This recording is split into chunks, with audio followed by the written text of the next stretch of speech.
اہل حدیث کہتے ہیں کہ آپ نبی صلی اللہ علیہ وآلہ وسلم کا وسیلہ نہیں دے سکتے، برائے مہربانی بتا دیں جائز ہے کہ ناجائز؟ اور دوسرا ختم شریف تو ویسے ہی خود ہی شریف بنا ہوا ہے، اصال ثواب تو ثابت ہے، لیکن ختم شریف کے ساتھ نہیں، ویسے آپ غریبوں کو کھانا کھلائیں، میت کی طرف سے صدقہ کریں۔ رہ گیا نبی الاسلام کا وسیلہ پیش کرنا، تو اس کے بارے میں اہل حدیث ان کی کوئی ضد نہیں ہے اپنی ذاتی، وہ کہتے ہیں کہ صحیح بخاری میں 1010 نمبر حدیث ہے 1010 کہ حضرت عمر نے کہا، اے اللہ جب تک تیرے نبی ہم میں موجود تھے، انا کننا نتوسل الیک بنبینا، ہم تیرے حضور متوجہ ہوتے تھے اپنے نبی کے وسیلے سے، یعنی ان کی دعا کی برکت سے تو ہم پہ بارش نازل فرماتا تھا، اب ہم ان کے چچا کو لے کے آئے ہیں۔ تو حضرت عمر کا یہی عقیدہ تھا کہ رسول اللہ کی وفات کے بعد چونکہ اب ڈائریکٹ حضور سے کمیونیکیشن نہیں ہو سکتی، تو حضرت عمر وسیلے کا مطلب یہ لیتے تھے کہ رسول اللہ سے دعا کروانا، تو وہ قبر پہ تو ممکن نہیں ہے،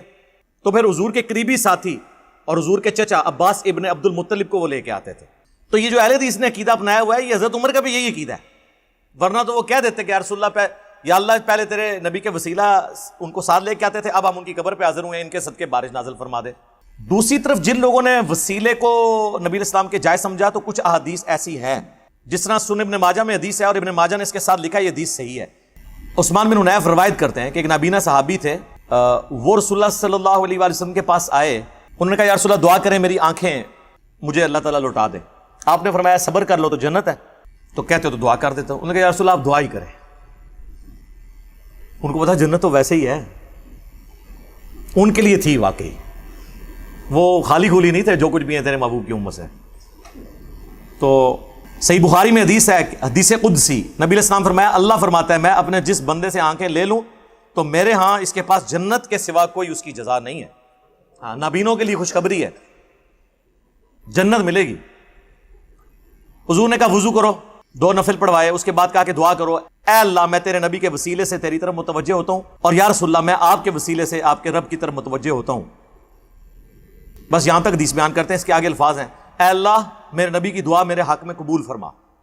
حضور نے ان کے لیے دعا کی، ان کی آنکھیں واپس آ گئی۔ تو اس میں تو حضور سامنے موجود تھے، دعا کروائی، اور وہ دیکھیں دونوں صورتوں میں اللہ کی طرف متوجہ ہوئے، یا رسول اللہ آپ کے ذریعے اللہ کی طرف متوجہ ہوتا ہوں، اے اللہ میں تیرے نبی کے ذریعے تیری طرف متوجہ ہوتا ہوں۔ ابن ماجہ میں تو یہاں تک حدیث ہے، یہ تو وہی عقیدہ جو حضرت عمر کا ہے، لیکن اس کی ایک روایت طبرانی میں بھی ہے، اور امام طبرانی اس حدیث کو صحیح سمجھتے ہیں۔ معجم کے اندر 3 معجم لکھی ہیں، المعجم الکبیر، المعجم الصغیر اور المعجم الاوسط، اور امام طبرانی اب کچھ چھوٹے بندے تو نہیں ہیں، امام بیہقی کے استاد ہیں امام حاکم کے استاد ہیں امام طبرانی، اور 360 ہجری میں فوت ہوئے ہیں، شروع کے ائمہ میں سے ہیں۔ وہ اس روایت کے آگے ایک اور حصہ لے کے آئے کہ حضرت عثمان غنی کے دور میں ایک شخص مقروض تھا، یا کوئی اس کا کوئی مسئلہ تھا، کوئی حاجت تھی، وہ حضرت عثمان کے پاس گیا تو حضرت عثمان نے اس کی طرف التفات نہیں کیا، تو حضرت عثمان بن حنیف کے پاس وہ آیا، تو انہوں نے کہا تمہیں میں ایک دعا سکھاتا ہوں جو میں نے نبی الاسلام سے سیکھی ہوئی ہے، اور انہوں نے وہی دعا جو ہے نا اس کو سکھائی۔ اب حضور کو فوت ہوئے بھی آلموسٹ سمجھ لیں کم از کم بھی 15 سال تو گزر چکے ہوں گے حضرت عثمان کے دور میں، تو انہوں نے وہی دعا مانگی اور اس کی حاجت اللہ نے پوری کر دی۔ اس حدیث کے تحت امام طبرانی اور اہل سنت کے بعض ائمہ کہتے ہیں کہ نبی الاسلام کا وسیلہ حضور کی وفات کے بعد بھی کوئی اگر پیش کرتا ہے اور یوں کہتا ہے کہ اے اللہ میں تیرے نبی کے وسیلے سے تیری طرف متوجہ ہوتا ہوں، اور یا رسول اللہ میں آپ کے وسیلے سے آپ کے اللہ کی طرف متوجہ ہوتا ہوں، اس میں حاضر و ناظر کا عقیدہ یا علم الغیب والا عقیدہ جو خود سے بنائے ہوئے انہوں نے، ایک تو وہ ہے جو واقعی موجود ہے، ایک جو انہوں نے خود بنایا ہوا ہے، وہ نہ ہو تو کوئی کر لیتا ہے، تو یہ کوئی یعنی بدعقیدگی والا مسئلہ نہیں ہے۔ میری اس کے اوپر ویڈیو ریکارڈ ہے۔